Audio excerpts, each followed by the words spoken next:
बिहारचं election होतं तेव्हा सुशांत सिंग ज्यांनी सुसाईड केलं होतं त्याचं बिहारच्या इलेक्शनमध्ये राजकारण हे भाजपकडनं मोठ्या प्रमाणात केलं गेलं होतं.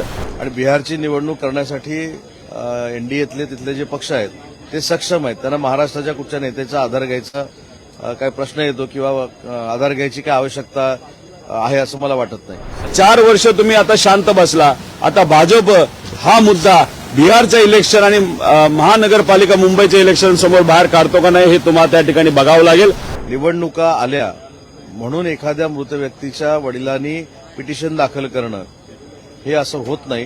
हे बघा, कुठल्याही व्यक्तीने आपल्या मुलीसाठी स्वतःसाठी एखाद्या महिलेसाठी न्याय मागण्याचा जर त्या ठिकाणी प्रयत्न केला असेल तर आमच्या सगळ्यांची इच्छा आहे की त्या व्यक्तीला न्याय तिथं मिळाला पाहिजे. पण न्याय मागत असताना त्याच्यामध्ये काय खरं घडलं हे सुद्धा लोकांना त्या ठिकाणी कळलं पाहिजे.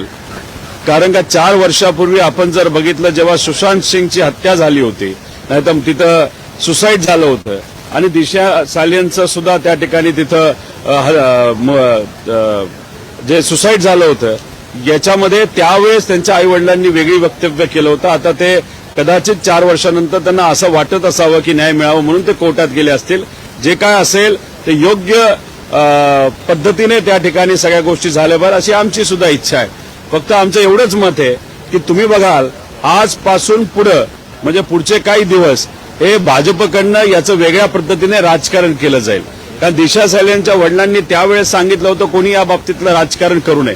पण आता राजकारण सुरू आजपासून झालेलं तुम्हाला आपल्या सगळ्यांना त्या ठिकाणी कळेल. कारण का भाजप जेव्हा राजकारण करतं त्याच्या मागे काही ना काहीतरी त्या ठिकाणी हेतू असतो. आता तो हेतू कसा की जेव्हा बिहारचं इलेक्शन होतं तेव्हा सुशांत सिंग ज्यांनी सुसाईड केलं होतं त्याचं बिहारच्या इलेक्शनमध्ये राजकारण हे भाजपकडनं मोठ्या प्रमाणात केलं गेलं होतं.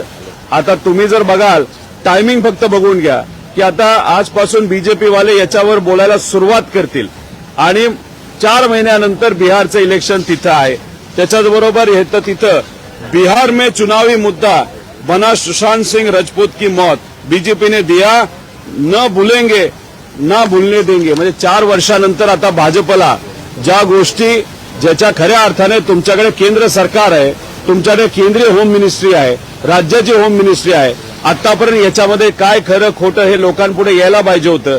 4 वर्ष तुम्ही आता शांत बसला. आता भाजप हा मुद्दा बिहारचं इलेक्शन आणि महानगरपालिका मुंबईच्या इलेक्शन समोर बाहेर काढतो का नाही हे तुम्हाला त्या ठिकाणी बघावं लागेल. म्हणजे एखाद्या व्यक्तीचा मृत्यू सुसाईडच्या माध्यमातून का होईना ते झाला असेल तरी त्याचं राजकारण हे भाजप करतील हे आजपासून त्या ठिकाणी आपल्याला दिसेल. पण एक तुम्हाला आत्मविश्वासाने सांगतो की आदित्य ठाकरेंचं नाव घेतलं गेलं आहे पण मी आदित्य ठाकरेंना फार जवळून त्या ठिकाणी ओळखतो.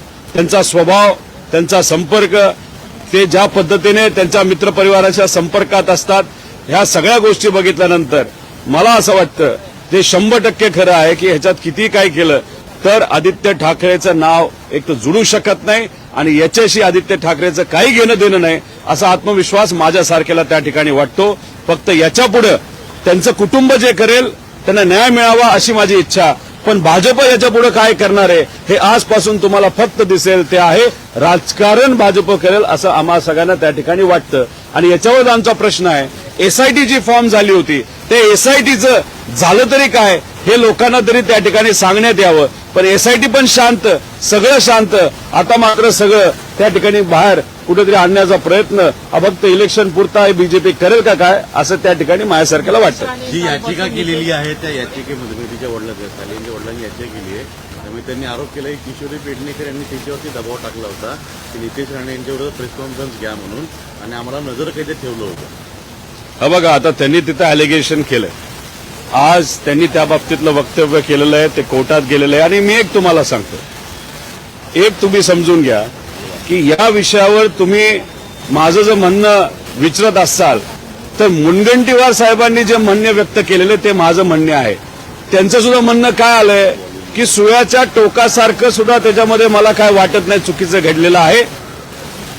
आणि मग याच्यात जे काही न्यायालयामध्ये निर्णय घेतला जाईल तोच त्या ठिकाणी आपण मान्य केला पाहिजे. माझं सुद्धा हेच मत आहे की याच्यामध्ये टोकासारखं सुद्धा मला काही तथ्य वाटत नाही. पण न्यायालयाने जो देईल तो निर्णय त्या ठिकाणी आपल्या सगळ्यांना मान्य केला पाहिजे. मुनगंटीवार साहेबांचं हे वक्तव्य आहे ते माझं सुद्धा आहे असं आपल्या सगळ्यांना समजून घ्यावं लागेल. नेहमी आपण बघतो की जेव्हा जेव्हा अधिवेशन काळामध्ये नेहमी दिशा सालियांचा मुद्दा जो आहे तो पुढे केला जातो किंवा त्याच्यावर त्या संदर्भात वेगवेगळे आरोप केले जातात.